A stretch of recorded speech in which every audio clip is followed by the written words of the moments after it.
SSC মামলায় চাকরি হয়েছেন প্রায় 26,000 শিক্ষক শিক্ষিকারা। এবার তারা দাবিতে দেবশ্রী চৌধুরী অর্থাৎ বিজেপির প্রাক্তন সাংসদের সঙ্গে দেখা করলেন। কি বললেন তারা, শোনাবো আপনাদের। সেই কারণে আমরা আপনাদের কাছে এসেছি। আপনার কাছে আমাদের বিনম্র আবেদন থাকবে, রাজ্য বিজেপির মাননীয় সভাপতি এবং বিরোধী দলনেতা মাননীয় শুভেন্দু অধিকারী তাদের কাছে আমাদের বক্তব্যটা তুলে দেবেন। আমরা আবার আসব, আমাদের পাশে আপনারা প্রকৃত অর্থেই দাঁড়ান এবং আমরা যাতে দেশের মাননীয় প্রধানমন্ত্রী এবং মহামহিম রাষ্ট্রপতির কাছে এই দুঃখ দুর্দশার কথা তুলে ধরতে পারি। এই দুটো কাজ শুধুমাত্র রাজ্য বিজেপির সভাপতি মাননীয় সুকান্ত মজুমদার এবং শুভেন্দু অধিকারী মহাশয় ছাড়া আর কারো পক্ষে সম্ভব নয়, আমরা এটা জানি।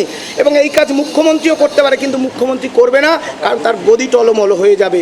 ওএমআরের ম্যাডাম, ওএমআরের মিরর ইমেজের কপি, তার থেকে যোগ্য অযোগ্য বাছাই করে রাজ্য সরকার রায় রিভিউ করতে যাক, সকল যোগ্যের চাকরি বেঁচে যাবে। নইলে রাজ্য সরকার অযোগ্যদের বাঁচানোর জন্য এখন পরীক্ষার নামে আবার কোটি কোটি টাকা 2026 সালে ভোটের আগে তোলার বন্দোবস্ত করছে। আমাদের পাশে থাকবে। সম্পূর্ণভাবে এই যোগ্য শিক্ষকদের পাশে আছি, দুর্নীতির বিরুদ্ধে আছি।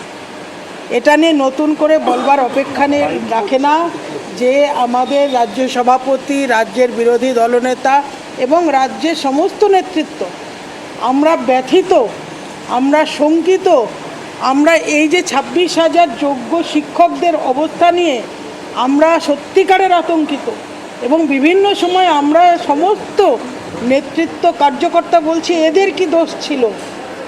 আমরা সম্পূর্ণভাবে সাথে আছি।